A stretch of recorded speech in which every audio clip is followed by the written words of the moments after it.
Hello everyone, আজকে আমরা এই ভিডিওতে শিখব কিছু গুরুত্বপূর্ণ সেন্টেন্স অর্থাৎ বাক্য যেগুলো দ্বারা আমি ফার্স্ট এবং প্রেজেন্ট টেন্স আমরা এটাও বুঝবো এবং কোনটি কখন ব্যবহার হবে সেটি আমরা খুব সহজে বুঝবো।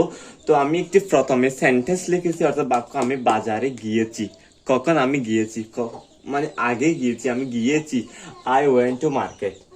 যেহেতু আমি গিয়েছি সেহেতু এটা ওয়েন্ট হবে, এটা গো হবে না। গো এর ফার্স্ট ফর্ম ওয়েন্ট, এটা আমরা জানি। গো, ওয়েন্ট, গন। তো যেহেতু গিয়েছি সেহেতু ওয়েন্ট হবে। I went to market. এরপর আমি বাজারে যাব। আমি বাজারে যাব।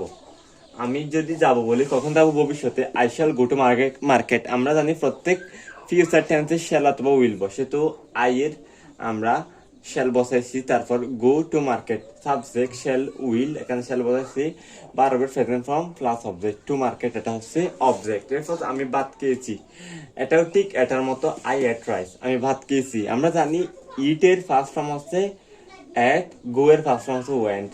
যেহেতু এটা ফার্স্ট অর্থাৎ হচ্ছে অতীত, যেহেতু খেয়েছি এটা হচ্ছে অতীত সেহেতু আই এট রাইস হবে। আমি ভাত খাবো, এটা আই শ্যাল ইট রাইস হবে, যেহেতু এটা ভবিষ্যৎ অর্থাৎ হচ্ছে ফিউচার ইনডেফিনিট টেন্স। তো বুঝতে পেরেছো? ঠিক এভাবে আমরা যদি আরো বলি, I will do the work, আমি কাজটি করবো, WORK।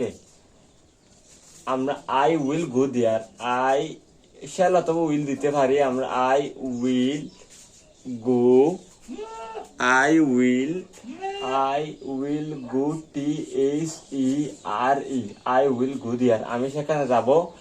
I will do the work, আমি কাজটি করব।